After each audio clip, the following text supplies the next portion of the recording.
Quem já encontrou, diz aleluia. Quem não encontrou, fala misericórdia. Ah, não. Lucas 3. No Novo Testamento.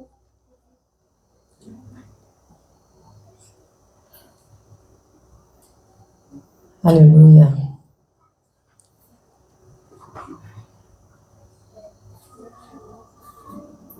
Irmãos, eu vou estar lendo aqui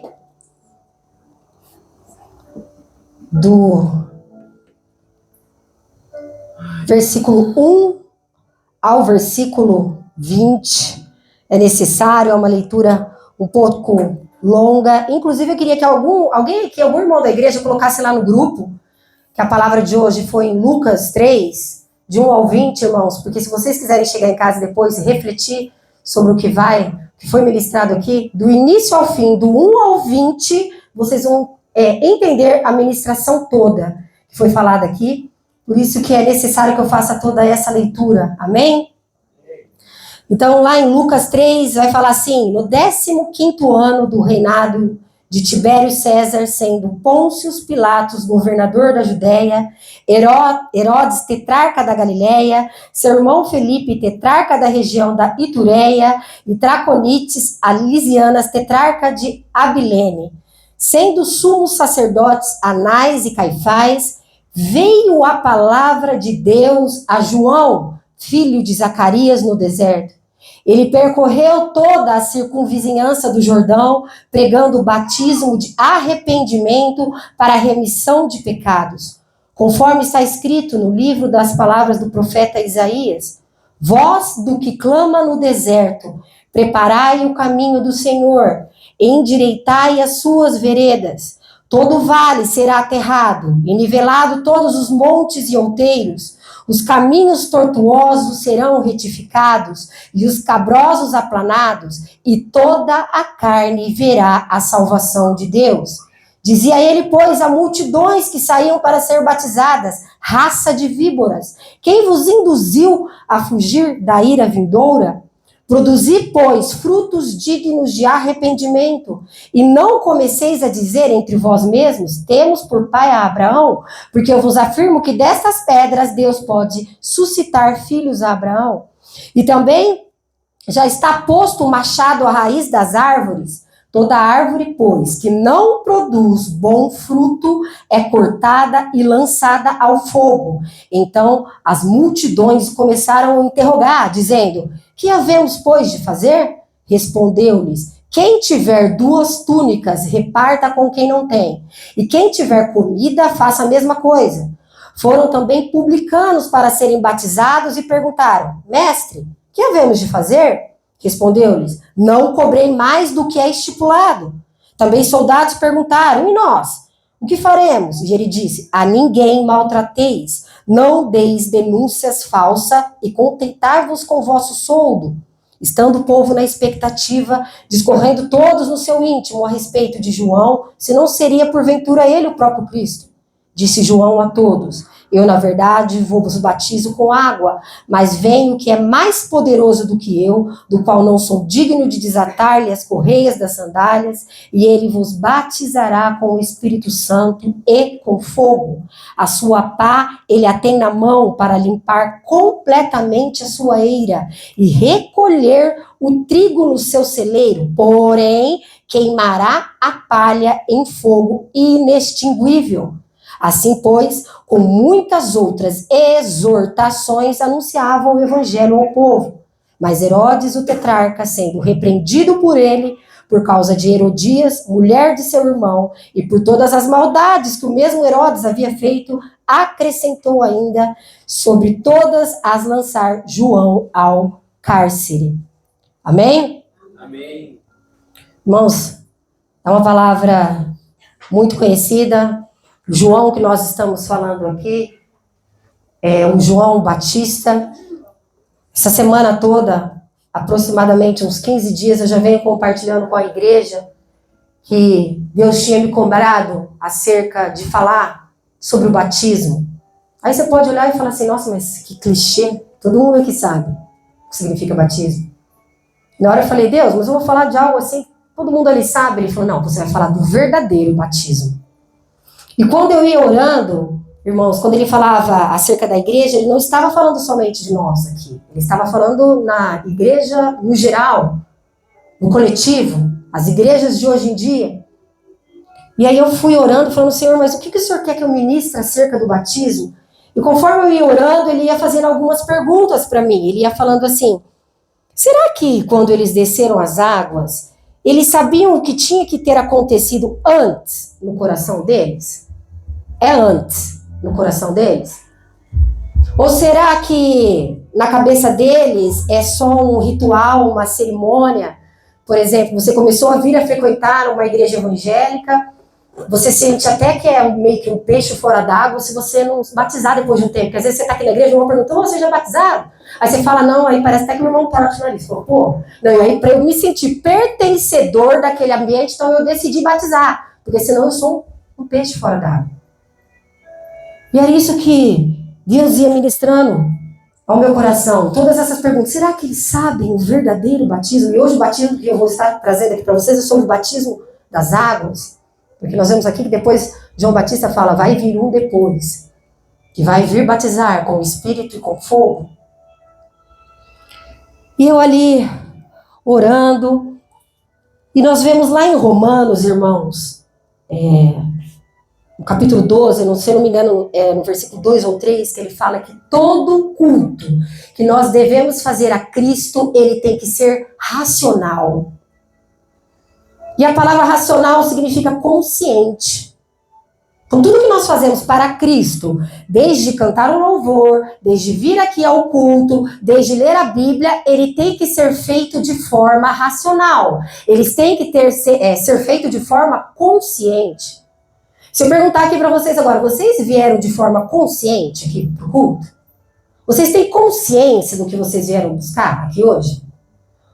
Vocês sabem responder essa pergunta para vocês mesmos? O que vocês vieram buscar? Eu vim buscar a presença de Deus, eu vim buscar, quero ser mais cheio de Espírito, eu vim buscar mais conhecimento.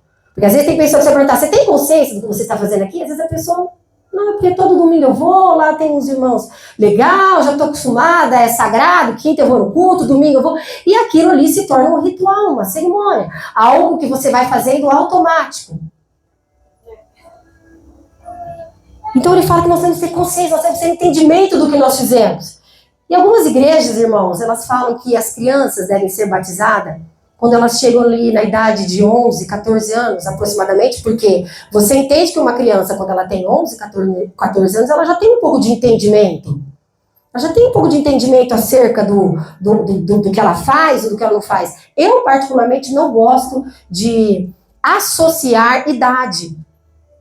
Porque eu entendo que algumas crianças, eu vejo pelos meus filhos, com 11 anos pode até ter um pouco mais maduro, mas tem criança que com 14 é totalmente ainda imaturo. Então eu não gosto de linkar o batismo quando a pessoa já tem uma consciência. De você sentar e conversar. Você tem consciência do que você vai fazer, do que é isso? Do que isso vai fazer no seu coração, do peso que isso tem no mundo espiritual. Não, eu não tenho, irmão, então não tem problema, filho. Você não precisa batizar ainda. Quando você tiver consciência, quando você tiver consciência do entendimento do que aquilo significa, ok. Aí você se batiza. Então, o Senhor falava muito acerca disso, se realmente as pessoas tinham entendimento do que realmente tinha acontecido naquele dia. Tá ouvindo, irmão? Vocês estão ouvindo? Então, quando nós descemos as águas, e é isso que eu quero que vocês fiquem entendam hoje, quando nós descemos as águas, quando nós resolvemos nos batizar naquele dia, a Bíblia fala, inclusive, que nós temos que ter 2 ou 3 testemunhas, que você não pode descer as águas ali no ato solitário, você sozinho. Por quê? O que significa o batismo? É você confessar diante do povo, diante das pessoas, é uma confissão pública de uma transformação que aconteceu primeiro no coração. Vou repetir de novo. Quando você desce ali as águas, quando você vai escolher, você está falando assim para as pessoas que estão ali, para a sua família, para os seus amigos, quem você convidou para estar aquele dia. Eu estou confessando diante de vocês, de todos aqui, que houve uma transformação no meu coração. Houve uma mudança no meu coração. Como assim, pastor? Eu não estou entendendo. Não estou falando aqui que você tem que ser santo, ou tem que ter parado de pecar quando você escolheu descer ali as águas. Não, não é isso, irmãos. Eu estou falando acerca de uma transformação do quê? Eu tinha um coração de pedra. Eu vinha no culto antes, o que estava dentro de mim era um coração de pedra. Então a pastora falava aqui, a palavra batia e voltava. Eu ouvia um louvor, eu não sentia nada, eu me sentia frio. O louvor batia e voltava. Quando nós trocamos o coração de pedra e colocamos um coração de carne, é essa transformação. Quando você pega um coração de pedra e troca por um coração de carne, é naquele momento que você está ali falando, gente, ó, antes eu ia na igreja, a palavra não entrava. Antes eu ia na igreja, eu escutava um louvor, eu não entendia, não tinha quebrantamento, eu não sentia nada. Mas eu me arrependi. E no momento que eu me arrependo, é feita essa transformação.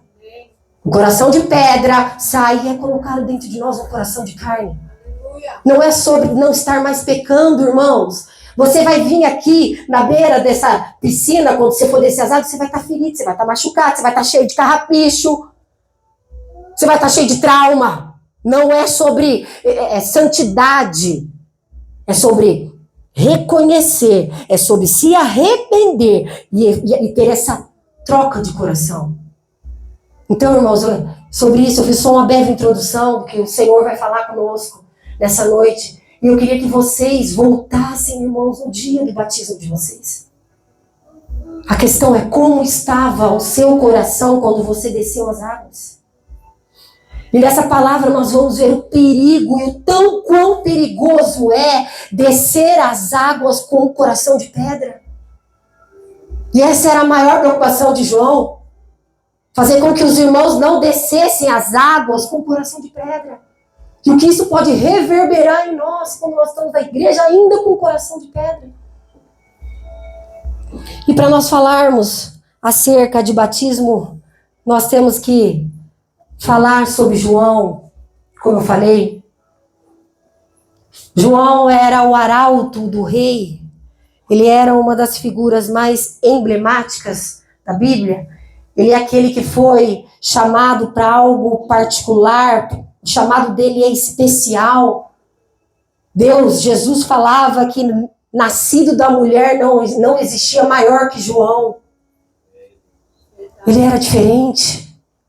E eu falo aqui quando ele é arauto do rei, irmãos, é porque antigamente, vamos dar um exemplo, Herodes, que era o governador naquela época, quando um rei queria visitar uma província ou uma cidade vizinha, ele chamava esse arauto que trabalhava para ele e falava assim, comunica com aquela cidade que eu, o rei, estou indo lá. Então aquele arauto vinha, chegava naquela cidade e falava, gente, o rei Herodes está chegando, prepara aqui o banquete, prepara aqui a cidade, arruma aqui a cidade, que o rei está vindo. Então, João também era chamado sobre arauto do rei, porque ele era aquele que vinha preparar o caminho para o Messias, para o nosso Salvador.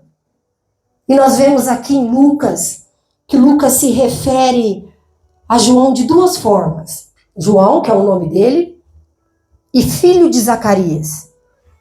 Porque algumas pessoas acham que Batista era o sobrenome dele. Não, irmãos, aqui ele era só João.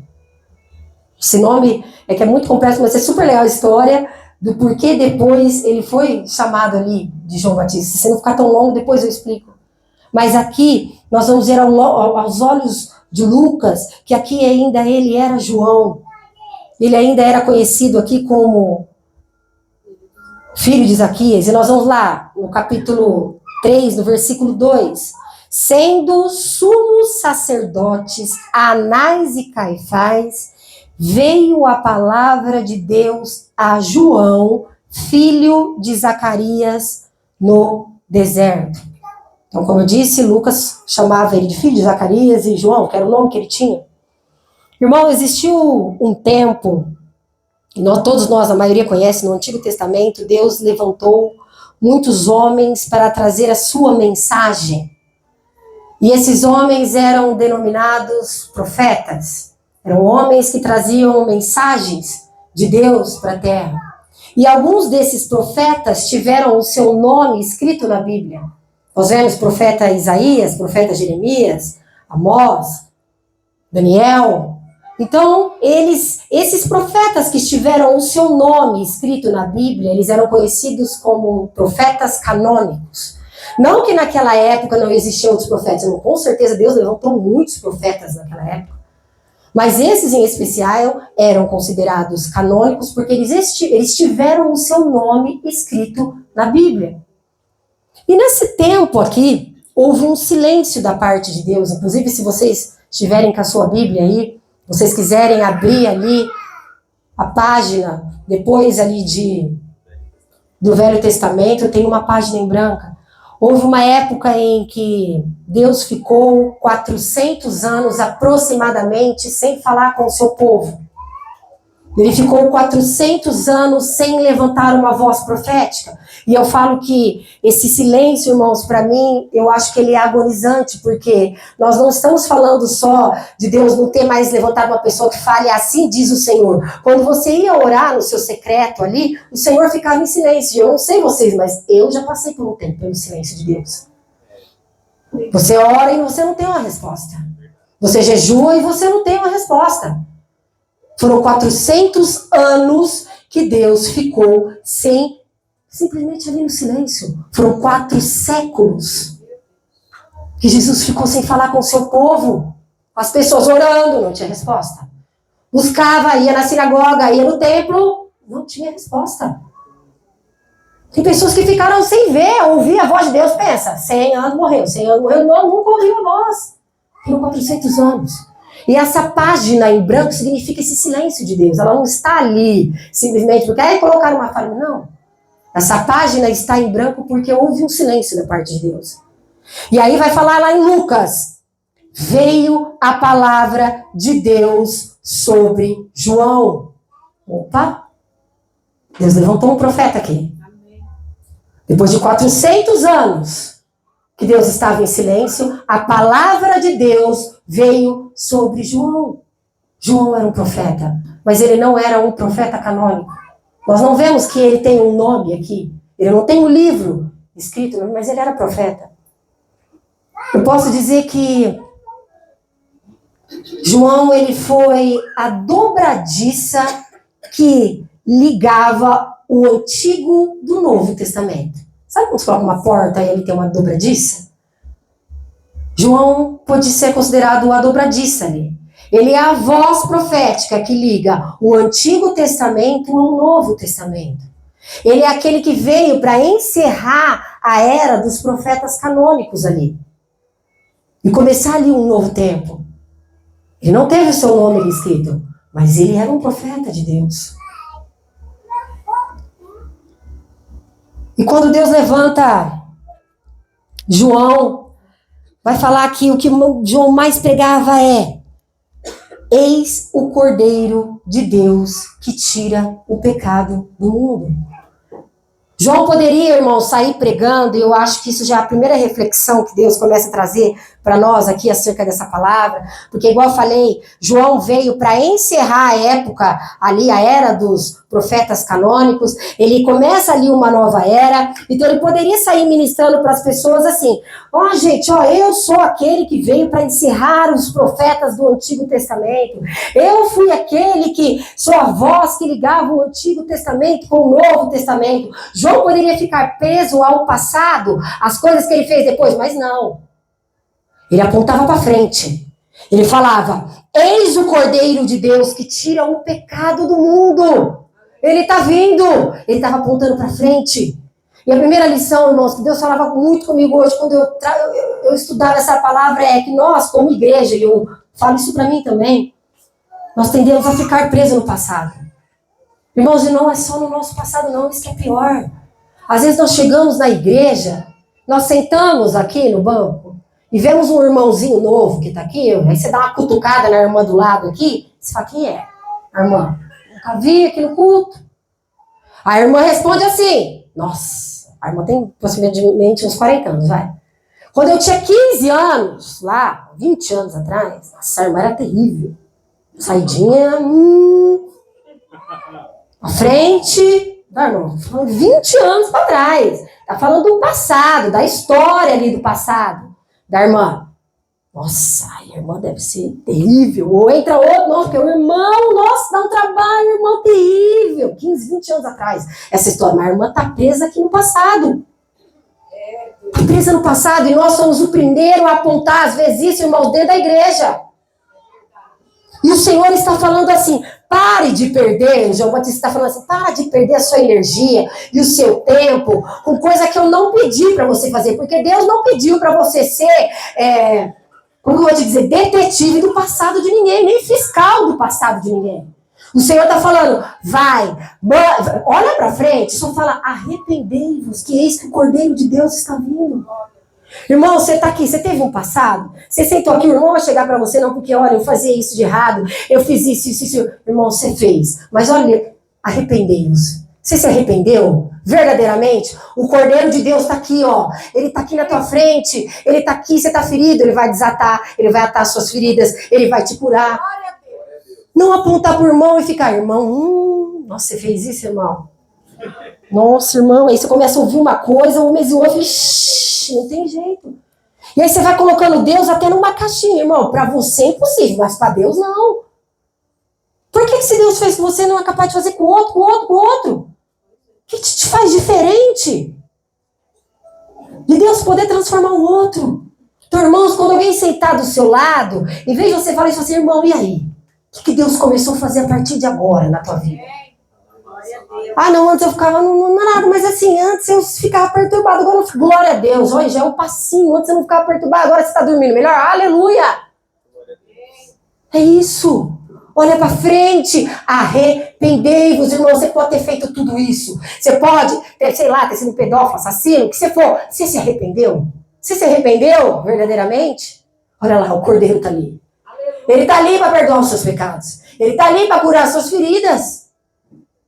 Não fique preso no passado do teu irmão, principalmente do seu irmão. Olha para frente. É isso que Deus quer. Que a gente pare. Ele não está pedindo mais nada. A única coisa, porque hoje nós temos essa função de João Batista. João Batista não está mais aqui. O primeiro ministério que nós temos, irmãos, é esse. Fernando, não sei pregar. É só falar, arrependei-vos. O irmão está fazendo alguma coisa de errado? Senta e fala, irmão, você se arrependeu verdadeiramente? Não, porque você se arrependeu. Deus está aqui para te curar, para te libertar. Você não precisa falar nada mais. E às vezes a gente está perdendo energia com tantas outras coisas que Deus não está pedindo para a gente fazer nada. Isso, irmãos, eu estou falando acerca do passado.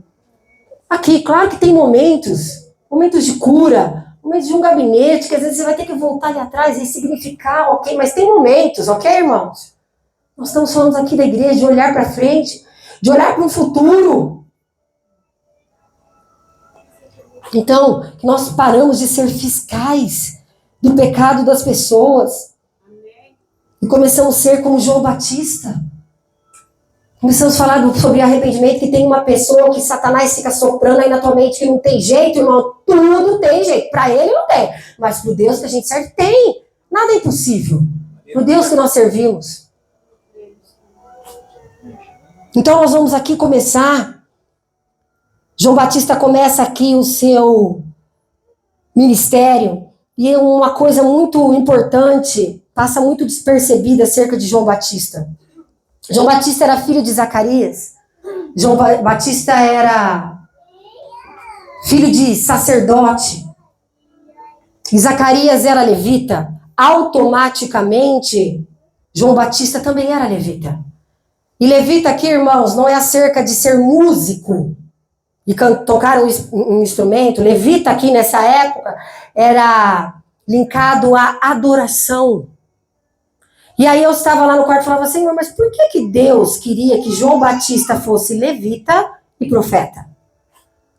Porque antes da voz profética vir sobre João, ele era levita. Ele não estava parado quando a voz veio sobre ele. Ele já estava se movimentando. Ele já era levita, ele já era um adorador. E o Senhor falava assim, aonde João vai ter que levar a minha palavra? Aí eu falei, no deserto. E foi então.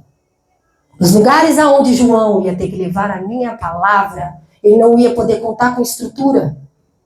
Ele não ia poder contar com um grupo de louvor. Ele não ia poder contar com uma cadeira. Ele não ia poder contar com um computador que fica aqui projetando as músicas. E como eu disse para vocês acerca do que é ser um levita, é adorador. Adorador é você entrar no seu quarto, irmão, sem música nenhuma, e você começar a cantar desafinado, do jeito que você canta ali na sua pequenez, e de repente você começar a cantar e você sentir que a presença de Deus desceu. É você começar a ler a Bíblia no seco, irmão. Você sentar aqui e você começar a ler a Bíblia e de repente você sente que a presença de Deus estava ali do seu lado. É você não depender de música ou de qualquer coisa para atrair a presença de Deus. Porque vai ter momentos, irmãos, que nós não vamos ter nada. E nem ninguém. E nós vamos precisar ser cheios da presença de Deus. Lugar aonde João Batista ia no deserto. Quando eu falo assim para vocês, deserto, o que vocês pensam na cabeça de vocês? É um lugar seco? Ou é um lugar frio? À noite? De manhã é calor, à noite é, sei lá, é muito frio. É um lugar que não tem água, é um lugar que não tem comida. É um lugar espinhoso, é um lugar ruim. Então, peraí, ele vai para esse lugar. Para pessoas ali que são feridas, machucadas. E na hora que ele chegasse ali, irmãos, ele não ia ter um louvor para atrair a presença de Deus. O que estava nele ia ter que ser suficiente para ele abrir uma palavra que ele fala, Jesus te ama. Já é o suficiente para quebrantar aquele irmão. A presença. Aí você fica assim, meu Deus, mas eu estou lá no meu trabalho, porque lá no seu trabalho, quando Deus tiver que usar você para falar com o irmão, você não vai ter nada, irmãos, é só o que você carrega. Às vezes você vai chegar e uma pessoa está ali mal, o seu abraço, irmão, mas não é o seu abraço. É o que você carrega, que trouxe paz para aquela pessoa na hora que você abraçou ela. É, Deus, é verdade. E às vezes você fica assim, irmão, mas eu não sei pregar, irmão, você não precisa, você só precisa ser cheio do Espírito Santo, porque se você for cheio do Espírito Santo, você pode dar um aperto de mão, você pode falar, Jesus te ama, você pode fazer qualquer coisa, irmãos, que aquela pessoa já vai ser quebrantada. E era isso que João Batista precisava, ele entrar nos lugares, irmãos, que ele não ia precisar. E Deus está falando, irmãos, o lugar onde eu vou colocar você, dentro da tua empresa, dentro da tua casa, no lugar das tuas amigas, quando você tiver com uma roda ali, você vai ter que carregar a presença suficiente para quando você abrir a tua boca, o que sair dali for capaz de tocar o coração do outro. É isso, é essa geração que Deus está trazendo agora. Quanto mais cheio do Espírito Santo você for, quanto mais adorador você for, irmãos, você não precisa de mais nada. E ontem o Vitor estava conversando com meu filho, não sei algumas pessoas eu postei, que ele ganhou um campeonato de oratória da faculdade dele. E ele vai estar representando a faculdade dele agora no estadual, né, representando a OB. E ele teve 5 minutos, irmãos, para fazer a apresentação. Ele tinha que descrever uma história de começo, meio e fim, dentro de 5 minutos.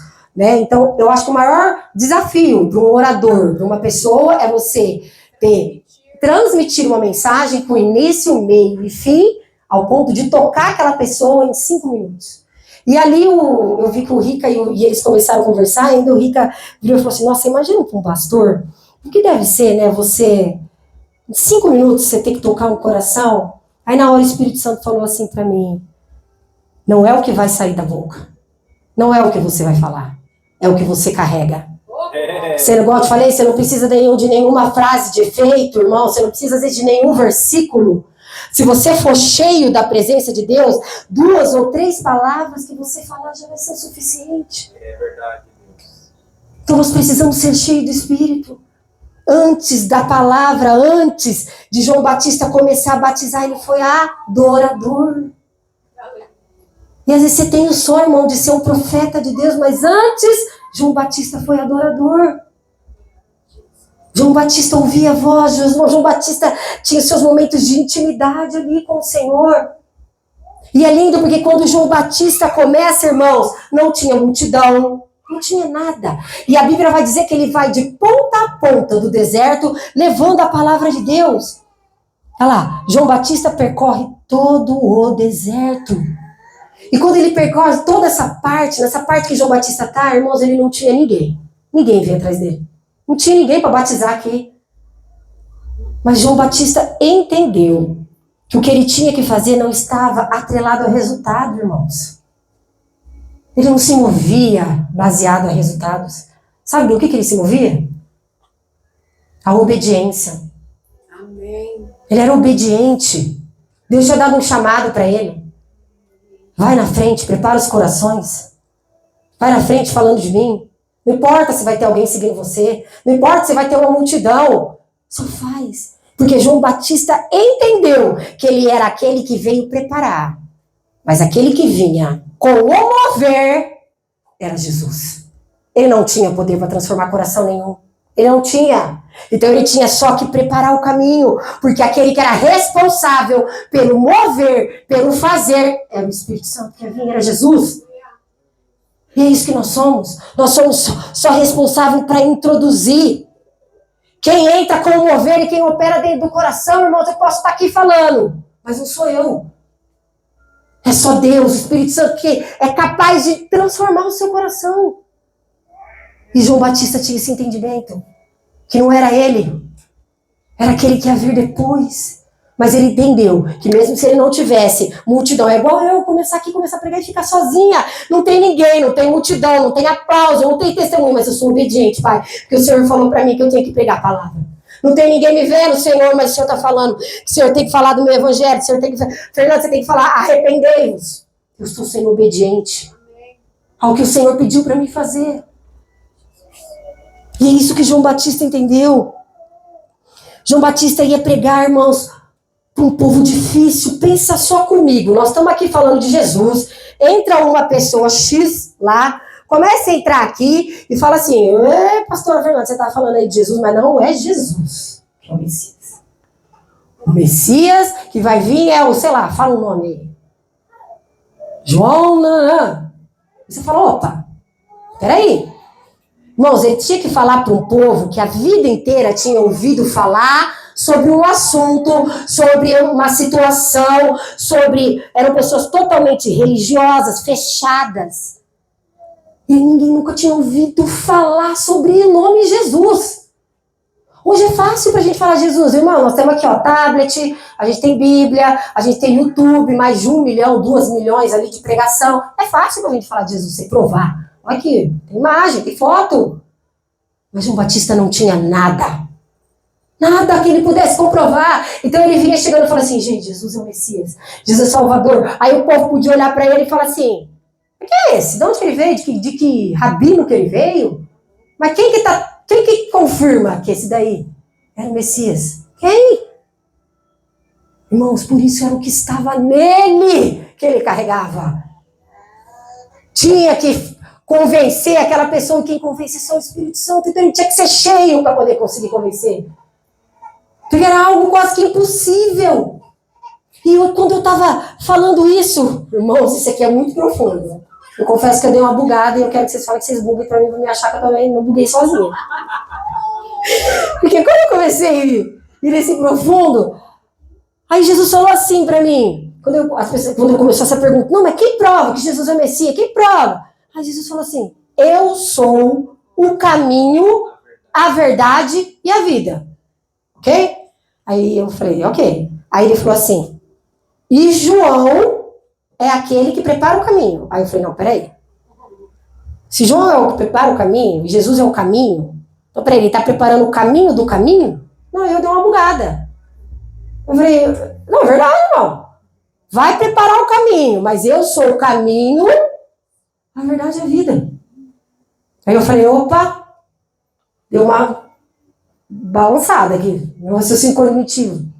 Irmãos, vocês acham que Jesus, quando ele chega aqui e fala para João Batista, prepara o caminho, ele está falando assim, ó, Jesus vai vir aqui, ele vai passar aqui por Jerusalém, Samaria, e esse chão aqui tá cheio de pedregulho, de espinho, o mato aqui tá alto, então, irmão, vocês vêm aqui me ajudar, nós vamos carpir essa grama aqui, porque na hora que Jesus vier para trazer o evangelho, esse caminho aqui tem que estar aberto.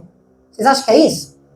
Ou não, gente, ó, Jesus vai passar por aqui, ele vai dar a volta naquela cidade, ali tá puro carrapicho, ali tá pura pedra, então a gente tem que vir aqui, ó, preparando o caminho pro Messias passar.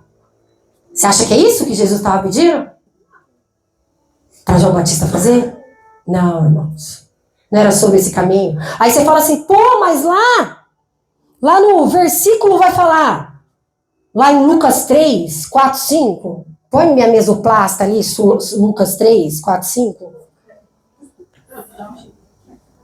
Voz do que clama no deserto, preparai o caminho do Senhor, endireitai as suas veredas, todo vale será aterrado, e nivelado todos os montes e outeiros, os caminhos tortuosos serão retificados e os escabrosos apanhados. Não, Fernanda, tá falando aqui na Bíblia, tá falando sobre piso, tá falando sobre chão. Que o caminho tem que ser nivelado, que estava torto, que estava cheio de pedra. Mas não, irmãos. O caminho que Deus pediu para João preparar era o nosso coração. Amém. E quando ele fala aqui que há vales, que há pedregulho, que há espinhos, ele está falando acerca do nosso coração. Porque dentro do nosso coração, irmãos, tem vale. Vale esses cheios de depressões, há cavernas, há lugares escuros, há o vale da hipocrisia, há o vale da soberba, há o vale do orgulho, há o vale das máscaras, há o vale na qual para o outro a gente mostra que é bonitinho, mas está tudo sujo, está tudo feio. É esse o caminho. Que ele fala, João, eu preciso que você vai endireitando, que você vai preparando o coração deles, porque eu só consigo entrar no coração de carne. Irmãos, esse piso aqui é de ferro. Se eu jogar uma água aqui, ela vai penetrar? Ela vai penetrar? Se eu jogar qualquer coisa aqui, esse chão duro, que parece uma pedra, ela vai penetrar? Não vai penetrar, irmãos. Então esse era o mover que João Batista tinha que fazer antes. Ele tinha que vir falando, gente, o coração de vocês está escuro, o coração de vocês está cheio de espinho, o coração de vocês está cheio de vales altos e baixos. Nós precisamos nivelar, nós precisamos cortar esses espinhos, porque o cordeiro está vindo. E aquele que é responsável pelo mover precisa acessar o seu coração. Ele não consegue trabalhar no piso duro, no piso de pedra. E era isso que João Batista estava querendo mostrar para aquelas pessoas. E aí depois nós chegamos na parte principal. Vocês vão entender tudo, eu estou montando as camadas para vocês conseguirem entender. Às vezes pode estar tudo meio confuso, mas daqui a pouco vocês vão entender. E chega o dia que João Batista começa a batizar. Vocês entenderam que João Batista também teve um processo? Ele foi chamado, mas antes ele trabalhava, a voz veio sobre ele começou quieto ainda, ele ainda não tinha começado a batizar. É um tempo de preparo. Então aquele dia chegou, e a Bíblia vai falar que a multidão era enorme que estava ali na praia para começar no rio, para começar ali se batizar. Ali existia uma multidão de pessoas. Ali existia. E naquele momento João Batista estava dentro da água. E aí, eu fazendo uma conjectura minha, uma interpretação minha, irmãos, eu acho que existiam pessoas que caminhavam ali ao lado de João Batista. Ele tinha amigos, pessoas que ajudavam ele ali no seu ministério. E eu não sei vocês, irmãos, mas eu sempre achei João uma pessoa meio estranha. Desde o jeito dele se vestir, que as pessoas já falavam que se vestia de uma forma diferente, comia gafanhoto, mel. Mas uma coisa que João nunca perdeu o foco, irmãos, é que ele não se deixava ser manipulado por ninguém. Então, eu começo a entender que algumas pessoas que estavam ali do lado dele poderiam falar assim, João, seguinte, Deus ficou 400 anos sem falar com esse povo, Esse povo está carente, esse povo está querendo ouvir uma palavra de consolo, esse povo está querendo, assim, ouvir alguma coisa que console esses 400, vai devagar com o que você vai falar para o povo, tem um pouco de cautela, mas não, irmãos, João não estava nem um pouco preocupado se o que a pessoa queria ouvir era uma bajulação ou qualquer coisa, porque ele sabia que o chamado dele, a obediência para quem que ele devia era para Cristo. Então ele tinha que fazer o que Cristo estava mandando ele fazer. Então lá vai falar assim, pois com muitas outras exortações anunciava o evangelho. O que é exortação? É confronto. É confronto. Não existe alinhamento se você não for confrontável. E João sabia que ele tinha um tempo curto. Era pouco tempo que ele tinha. Então, irmãos, pensa comigo, eu tô lá, hoje é meu batismo. Tô aqui feliz, tô lá na fila, tô de branco, naquela época não tinha isso, mas eu tô de branco aqui no meu. Tô aqui na fila, a fila tá enorme, João Batista tá lá dentro da água batizando, aí você tá assim, lá no Suricanta, você tá na unção, aí você pensa assim, João vai mandar uma palavra maravilhosa aqui de edificação, é o tanto de pessoa que tem aqui, ele vai dar uma palavra, né? Não, unção aqui, né? A pessoa tava ali na unção. O que ele vai falar? Eu tô ali, né? Tô feliz, é o meu batismo, eu tô feliz ali que eu tô na fila do batismo. E aí você fica esperando a tua pastora falar alguma coisa, alguém vai falar alguma coisa. O que João Batista falou? Sabe o que João Batista falou? Queria que você colocasse aqui para você não achar que eu sou louca.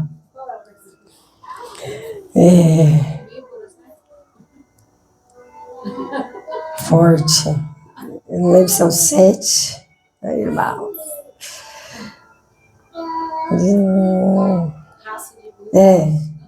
Aqui, ó, 7. É o 7, tava certo. Você tá lá na comunhão, irmão, vibrando naquele dia que você escolheu para descer as águas. Nossa, mas aí João vai falar uma palavra maravilhosa. João tá lá dentro da piscina, tá? E aí vai falar que é uma multidão gigante. Ele está lá dentro do rio. Aí ele fala assim, raça de víboras. Quem vos ensinou a fugir da ira que está para vir?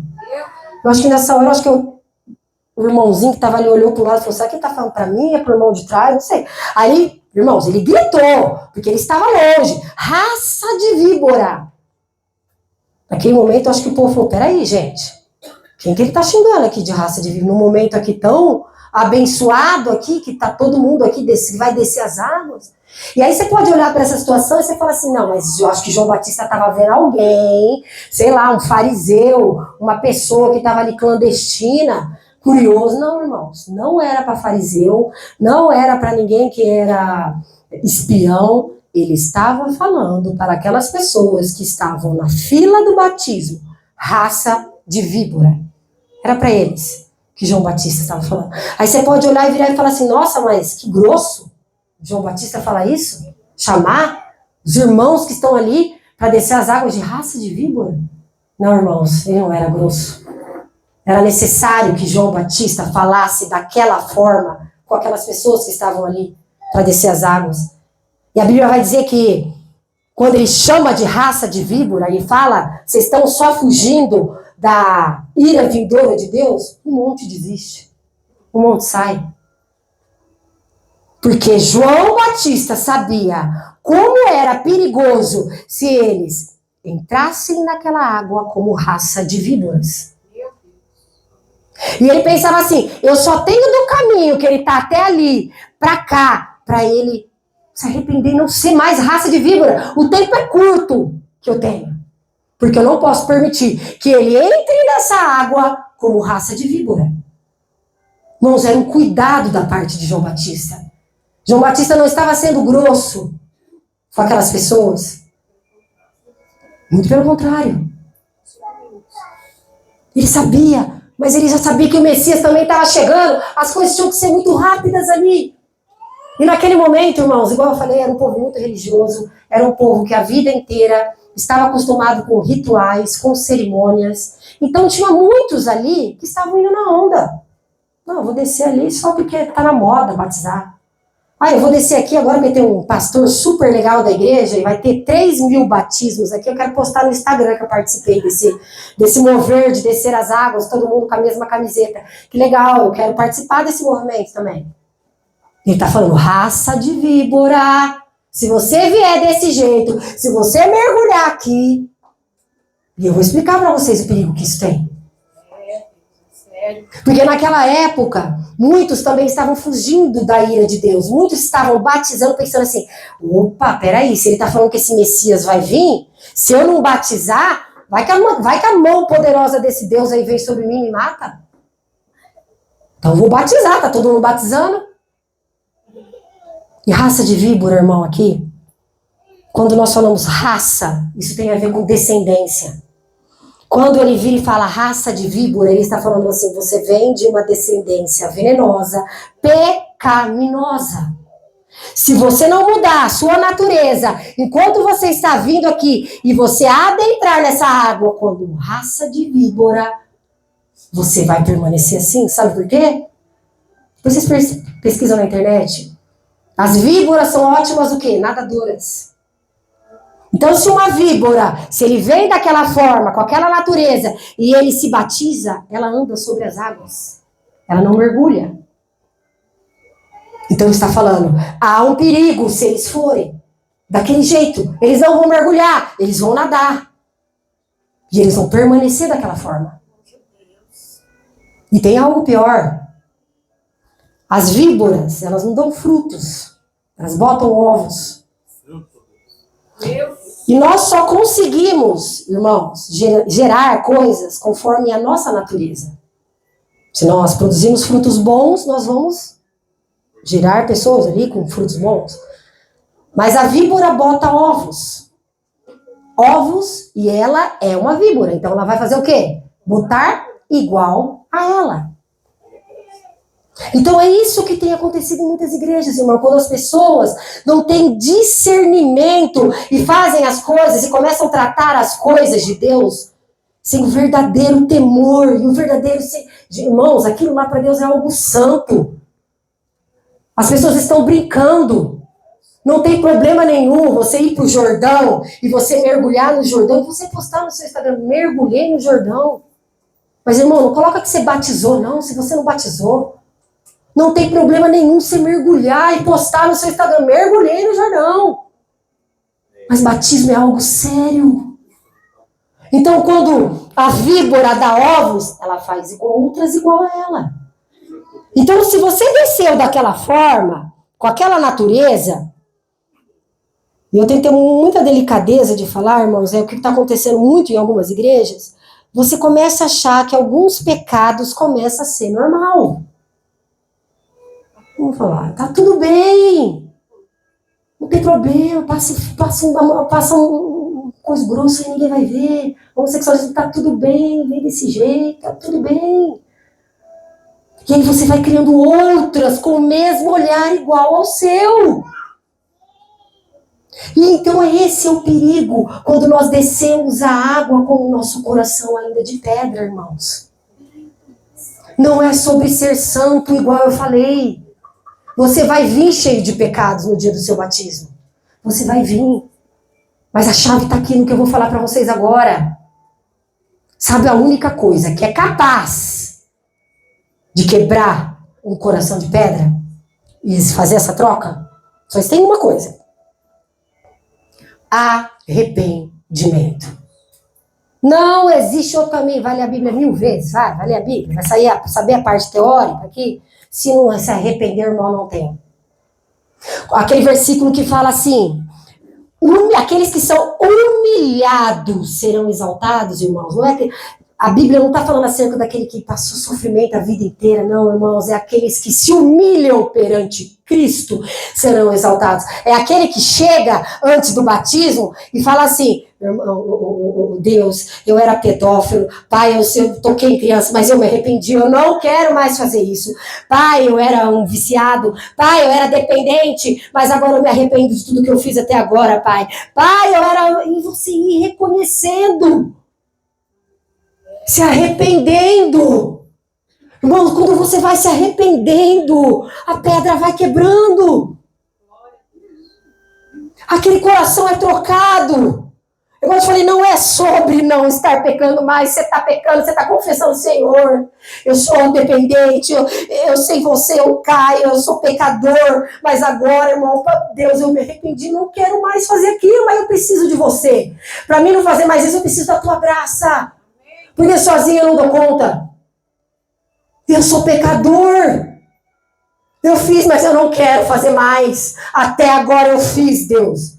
E é confessar, irmão. Não é projetar culpa no outro, não, que eu venho falar isso pra mim. Ah, eu sou grosso porque a minha mulher só me trata mal e eu tô virando, refletindo o que ela tá fazendo comigo.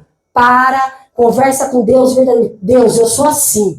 Eu sou mentiroso, eu sou fofoqueiro, eu sou orgulhoso. Não projeta no outro. Isso é arrependimento, quando nós confessamos o nosso erro. Verdadeiramente. Aí quebra tudo.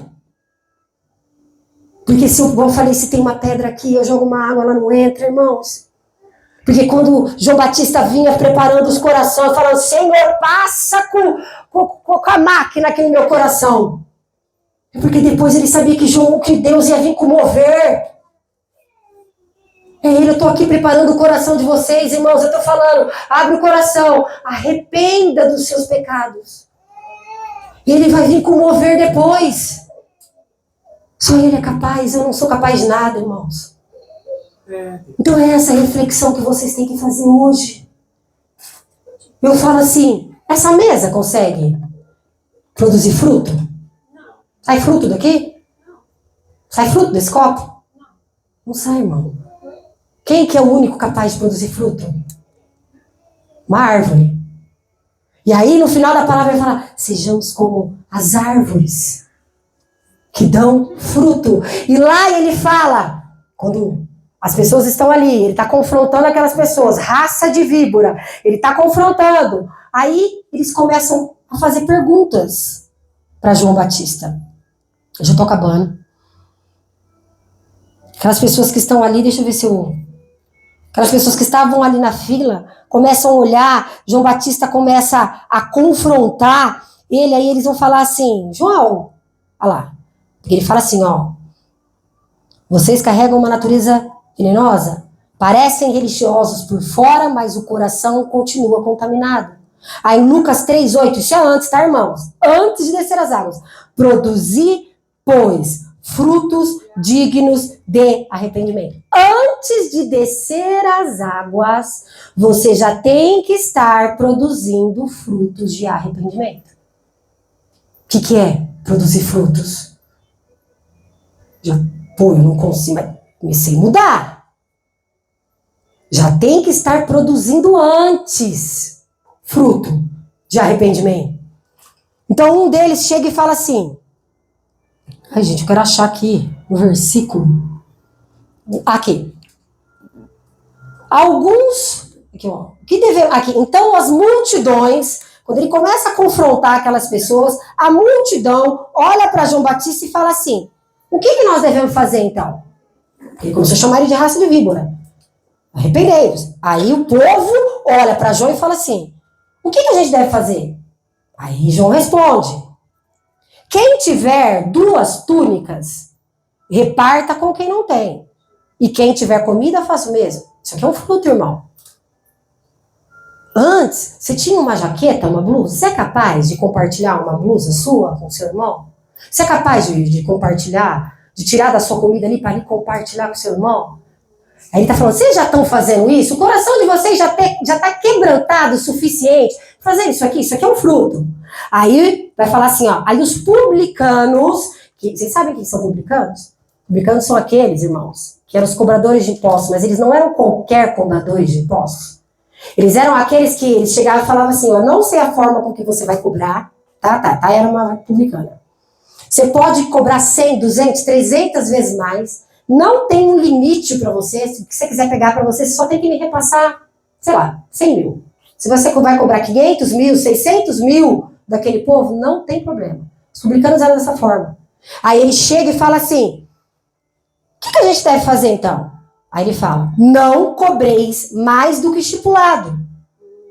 Como que você está nos seus negócios? Ele está falando aqui. Aí já é um fruto aqui também. Olha para vocês, qual é a índole de vocês dessa parte financeira? Vocês estão vindo para cá, mas vocês já deixaram de fazer isso? De errado? Vocês eram pessoas que cobravam, que extorquiam as pessoas. Vocês pararam de extorquir? Aí, os soldados vai lá e perguntam: mestre, e nós? Aí vai lá, ó. O que devemos fazer? E ele disse: não sejam prepotentes, não façam denúncias falsas e contente-se com o salário que você tem. Porque naquela época, irmãos, soldados eram pessoas que tinham uma alta patente. Então eles tinham uma autoridade. Então eles humilhavam muito as pessoas que estavam abaixo deles. Então ele está falando assim, ó, vocês são soldados? Como vocês estão tratando os que estão abaixo de você? Com humildade? Ou vocês ainda estão com soberba? Ou vocês ainda estão humilhando? Porque se estiver fazendo isso, não desce aqui. E é isso, irmãos. Você vê que os frutos, já tem que ter dado um pouquinho de fruto. O coração já tinha que ter mudado. Porque é com o coração moldável que o Espírito Santo consegue trabalhar. E o único que é capaz de produzir fruto, irmãos, é a árvore. Deus fala que nós temos que ser como árvores frutíferas. No próximo culto eu vou falar sobre os frutos, como ter esses frutos, como esses frutos trabalham em nós. É um fruto. Porque, irmãos, as víboras também gostam de andar nas árvores. Inclusive, elas dão ovos em cima da árvore. E tem pessoas que caminham do lado de pessoas de Deus, só caminham do lado da árvore. Tem um profetão lá, só caminha do lado do profetão. Vai nas melhores igrejas, mas só está caminhando do lado. Não é árvore ainda, só caminha do lado. Porque não está dando fruto. Nós precisamos, irmãos. Deus começa a nos olhar de uma forma diferente através dos nossos frutos. Frutos de arrependimento. E o único que é capaz é quando nós nos arrependemos. Não é sobre remorso, irmão. Tem uma diferença grande entre remorso e arrependimento. Remorso, começa aqui falando umas coisas de exortação, você chora, você se sente mal, cara, eu fiz isso, nossa, que vergonha, um remorso, você tá com vergonha, mas na hora que você chega na sua casa, irmão, você faz igual de novo, você não se arrependeu. Você teve um momento aqui de remorso, passageiro, mas você não se arrependeu. Aí não gera fruto. Nós só conseguimos gerar frutos quando há um arrependimento. Então é isso que o Senhor está querendo fazer nessa noite. Deus não está apontando o dedo para ninguém aqui, irmãos. Não tem problema nenhum, não há demérito nenhum. Se no dia que você foi, isso aconteceu comigo, eu fui batizada com 14 anos sem entendimento nenhum, irmãos. Sem entendimento nenhum. Depois eu entendi que eu tive que descer as águas de novo, porque eu não sabia o que aquilo significava. Minha mãe estava ali na igreja, desci as águas. Então é essa reflexão que o Senhor quer que vocês façam hoje. Porque quando nós descemos as águas, nós falamos sobre sepultar. Está morto aquilo lá. E nós nascemos uma nova criatura em Cristo Jesus. Irmão, não pode ser zumbi. Você não matou? Não, é verdade. Não, porque tem zumbis andando. Entendeu? Então, sepultou, matou. Aconteceu isso no dia do batismo de vocês? Aconteceu? Não quero que vocês respondam, irmão. Isso é algo de vocês com Deus. E o Senhor está falando, não tem problema nenhum se não aconteceu. Eu não estou aqui para apontar, pelo contrário. Se eu estou falando, estou de braços abertos aqui. Porque para mim não importa o mergulho. O que importa para mim é um coração transformado. É isso. Aquilo ali, irmãos, é que a gente associa água com limpeza, pureza. Então, quando nós descemos a água, ali nós somos purificados, nós somos limpos. O maior ministério de João Batista, depois ele ficou conhecido como João Batista, ele era aquele que batizava. O Batista. Mas o ministério dele não era batizar as pessoas, irmãos. O ministério dele era preparar o caminho. Então não é sobre mergulhar. Aquilo ali é só um ato simbólico.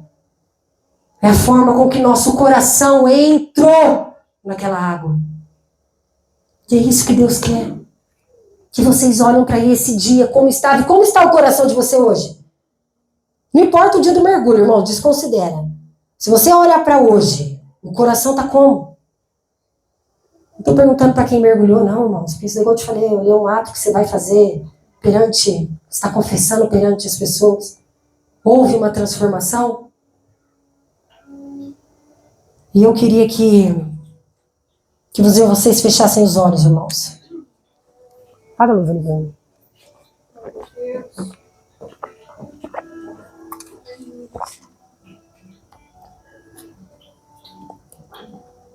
Eu queria que vocês ficassem o mais confortável possível, sentados. Eu queria que vocês fechassem os olhos, irmãos. Fechassem por gentileza e respeitassem esse momento. Se você não vai participar do mover, mas mantenha os olhos fechados. Eu queria que vocês não ficassem preocupados com o irmãozinho que está do lado, com a irmãzinha que está do lado, porque isso é um momento agora seu com o Senhor. Não se importa com o irmão que está do lado. João Batista, irmãos, não está mais aqui hoje. Aquele que está aqui hoje é o Espírito Santo.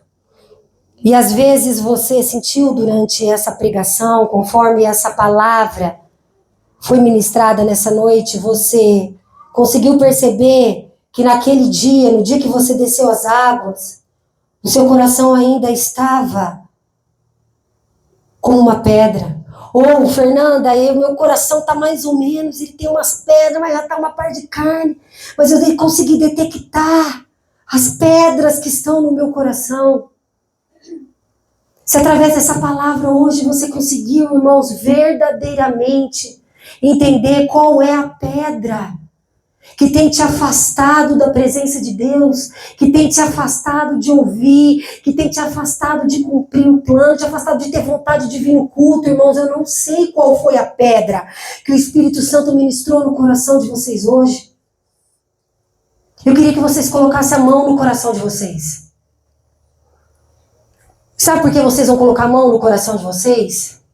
Porque foi no coração que João Batista veio para preparar o caminho. Como eu disse, João Batista não está aqui, mas o Espírito Santo está aqui nessa noite. E é Ele que vai tocar no seu coração. É Ele que vai tocar nessas pedras. Amém, irmãos. É hora de se arrepender. Eu queria que vocês pensassem, não prestassem atenção na minha voz. Qual é a pedra, irmãos? Qual é a pedra que precisa ser removida? Pai, nós estamos diante de Ti nessa noite. Pai, nós estamos aqui sem máscaras. Nós estamos, Senhor, sem aparência, sem nenhum tipo, Senhor, de religiosidade. Pai, o Senhor conhece cada vale do coração dos seus filhos que aqui estão. Cada monte, cada caminho tortuoso, cada quarto escuro, Senhor, que eles estão tentando esconder durante todos esses anos. Pai, vai quebrando toda a soberba, toda a autossuficiência, toda a hipocrisia, toda a vida dupla, toda a área escondida do coração dos teus filhos. Espírito Santo vai passando como um trator, vai derrubando, Senhor, derrubando os vales, derrubando os montes, vai endireitando os caminhos tortuosos, aplane tudo aquilo que, Senhor, que está fora da tua vontade. Nós nos arrependemos verdadeiramente diante de Ti. Não apenas, Senhor, dos nossos pecados, mas também de todas as vezes em que ressentimos, o sentimos e bloqueamos, Senhor, o Seu agir, o Seu mover no nosso coração. Prepara, Senhor, o nosso coração nessa noite. Faça morada dentro de nós, encontre o nosso coração, que possamos sair dessa noite aqui diferentes. Que possamos sair transformados, irmãos, e não é algo fake. Quem não sentiu de fazer, não faça, irmão. Só faça se for verdadeira essa oração. Só faça se você sentiu tocado, se verdadeiramente você se arrependeu. Não tem problema. Se não for verdadeiro, Deus ainda vai trabalhar, irmãos. Mas Ele só quer encontrar pessoas, igual eu falei, com corações transformados. Amém? E eu queria agora cantar um louvor. Eu queria que vocês ficassem sentados, porque vocês quebraram a pedra, irmãos. Mas agora nós precisamos chamar o Espírito Santo para fazer morada dentro de nós. Amém?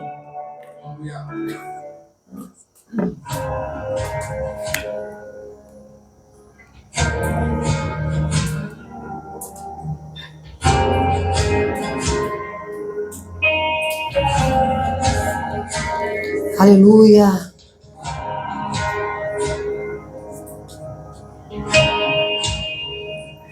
Eis-me aqui, tantas fraquezas, diante da tua grandeza.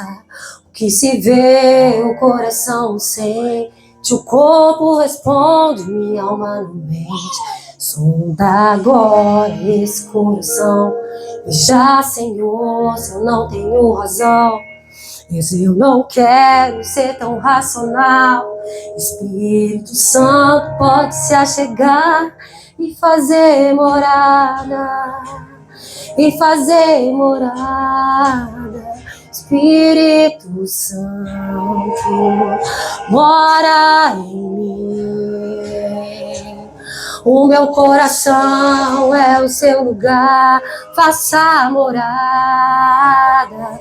Eu te convido a nunca mais me deixar aqui. Faça morada, Espírito Santo. Faça morada em mim. Faça morada em mim. Pode levantar, irmãos. Vamos cantar e adorar o Senhor.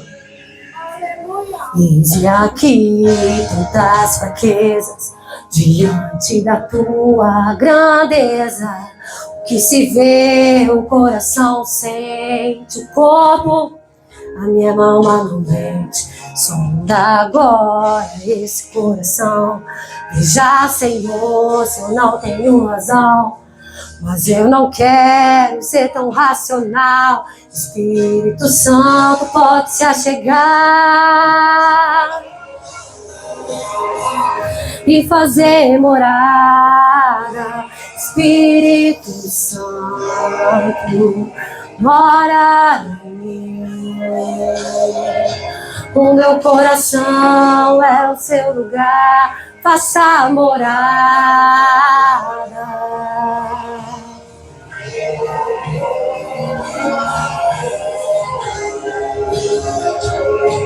Irmãos, o Espírito Santo quer habitar dentro de nós. Para ver essa transformação, ele tem que habitar. Você não pode convidar ele e hoje e amanhã você empurrar ele, irmãos. Ele está com você no acordar, no deitar. É o tempo todo, irmãos. Ele precisa morar em nossos corações. O meu coração é o seu lugar, faça morada. Eu te convido a nunca mais me deixar aqui. O meu coração é o seu lugar, faça morada.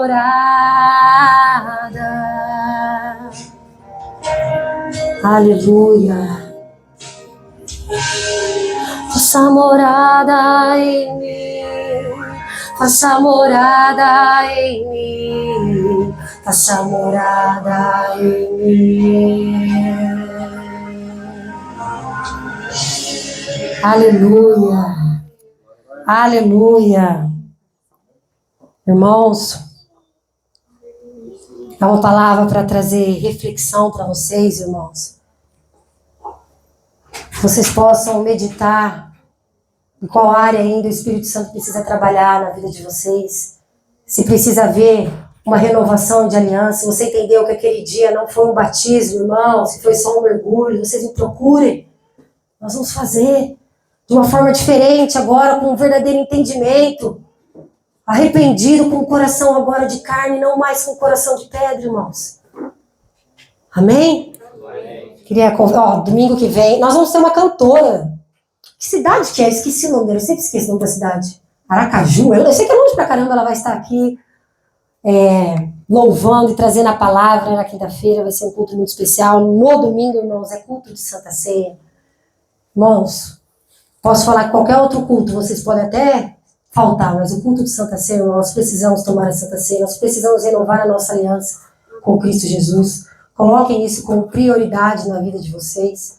Amém? Então, quinta nós temos culto e domingo nós vamos ter Santa Ceia.